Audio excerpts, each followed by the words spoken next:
আচ্ছা, সবার প্রথমে বলো মেলা যেতে কার কার ভালো লাগে? আমার তো ভীষণ পছন্দ। যেখানেই মেলা বসতো আগে খোঁজ খবর নিয়ে ঠিক আমরা দুজন পৌঁছে যেতাম।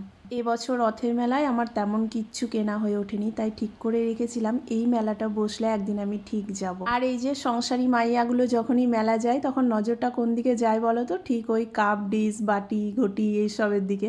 কাপ ডিশের থেকেও না আমার ভীষণ পছন্দের হচ্ছে এই কাঁচের জিনিসগুলো। কাঁচের জিনিসের প্রতি আমার আলাদাই একটা অবসেসড, হ্যাঁ ভাঙিও প্রচুর, কিন্তু কাঁচের কিছু ব্যবহার করতে আমার খুব ভালোও লাগে। আর সব থেকে ভালো লাগে আমার এই আইসক্রিমগুলো খেতে। যেহেতু এখন ডায়েট করছি তাই ঠিক করেছিলাম বেশি কিছু খাবো না উল্টোপাল্টা, এই আইসক্রিমটা না খেয়ে থাকতে পারবো না, তাই একটা আইসক্রিমই খেয়েছিলাম। মেলাটা বেশ ছোট্টর মধ্যে বসে কিন্তু খুবই ভালো লাগে আমার, মোটামুটি সব রকম দোকানপাট থাকে। তারপর আমরা আইসক্রিমই খেয়েছি বলতে গেলে। আর কী কী কিনেছি তোমাদের দেখাই। এই ব্যাগটা কিনলাম জিনিসগুলো ভরে নিয়ে আসার জন্য, বিশেষ করে বেকারি থেকে কিছু গোলুকে টিফিন দেওয়ার জিনিস কিনলাম। গোলু এই পাজেলটা কিনেছে আর আমার এই কানেরগুলো ভীষণ কিউট লাগলো তাই নিয়ে নিয়েছি। এই যে কয়েকটা কাঁচের কাপ গ্লাস কিনেছি আর আসার সময় নিয়ে এসেছিলাম পিৎজা। কি